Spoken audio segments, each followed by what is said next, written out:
IPL 2026 సీజన్‌లో భాగంగా royal Challengers Bengaluru జట్టు, అలాగే పంజాబ్ జట్టు మధ్యాహ్న మ్యాచ్‌లో తలపడ్డారు. అయితే పంజాబ్ జట్టు 23 పరుగుల తేడాతో ఓటమి పాలైంది.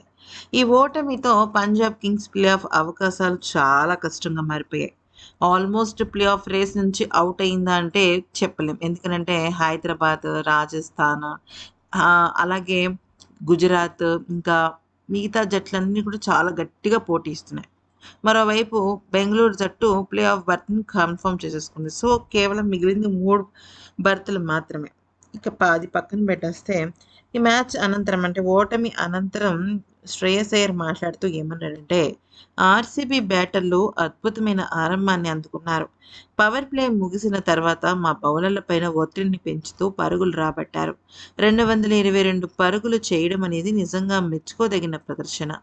మేము మా బౌలింగ్‌లో ఆశించినంత స్థాయి వికెట్లు తీయలేకపోయాం. అయితే పవర్ ప్లేలోనే మేము మ్యాచ్‌ని కోల్పోయాం. నిజం చెప్పాలి అంటే కెప్టెన్‌గా ఉన్నది జితేష్ శర్మే అయినప్పటికీ కూడా విరాట్ కోహ్లీ మాత్రం మొత్తం జట్టు బాధ్యతను చాలా కీలకంగా తీసుకున్నాడు. అతను ఎక్కడ ఏ రకంగా ఏ బ్యాట్స్‌మన్ ఏ బౌలింగ్‌కు బలహీనతగా ఫీల్ అయ్యి ఆ రకంగా ఔట్ అవుతాడో అనే విషయాన్ని చాలా క్షుణ్ణంగా పరిశీలించాడు. పవర్ ప్లేలో 3 వికెట్లు కోల్పోవటం అనేది కేవలం విరాట్ కోహ్లీ వల్లే జరిగింది. నేను మొత్తం అంతా అబ్జర్వ్ చేస్తూనే ఉన్నాను.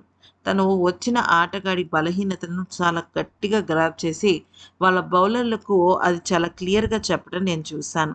మా జట్టులో ఎక్కువగా పరుగులు చేసేది ప్రియాంష్ ఆర్య, ప్రభ్ సిమ్రన్ సింగ్. సాధారణంగా పవర్ ప్లేలో వాళ్ళు మాకు బాగా మంచి ఆరంభాన్ని అందిస్తారు. కానీ ఈ మ్యాచ్‌లో వాళ్ళు విఫలమయ్యారు. కాదు.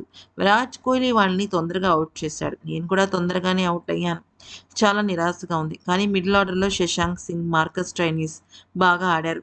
వాళ్ళు కూడా లేకపోతే ఈ మాత్రం పోరాటం కూడా ఉండేది కాదు. మేము దాదాపు ఓవర్‌కు 10 పరుగుల రన్ రేట్‌తో మ్యాచ్‌లో నిలిచాం. కానీ చివరికి లక్ష్యాన్ని కొద్ది దూరంలోనే ఛేదించలేక ఆగిపోయాం. భువనేశ్వర్ కుమార్, జోష్ హజల్‌వుడ్ అద్భుతంగా బౌలింగ్ చేశారు. ఫలితాలతో సంబంధం లేకుండా నేనెప్పుడూ సానుకూలంగానే ఉంటాను. ఫలితాలు నా వ్యక్తిత్వాన్ని మార్చలేవు. నేను ఎల్లప్పుడూ బలమైన సంకల్పంతోనే ముందుకు సాగుతాను. నేను గతంలో ఎప్పుడూ కూడా ఈ నెగెటివ్‌గా లేను. ఉండను కూడా. ముగిసిపోయింది. రేపు ఉదయం నేను మళ్ళీ కొత్త సూర్యోదయాన్ని చూస్తాను. చీకటి తర్వాత ఎప్పుడూ వెలుగు ఉంటుంది అని గట్టిగా నమ్మే మనిషిని. అయితే వెంకటేష్ అయ్యర్‌తో పాటుగా విరాట్ కోహ్లీ కూడా వాళ్ళ మ్యాచ్‌ని మొత్తం లాగేసుకున్నాడు అంటూ శ్రేయస్ చెప్పుకొచ్చాడు.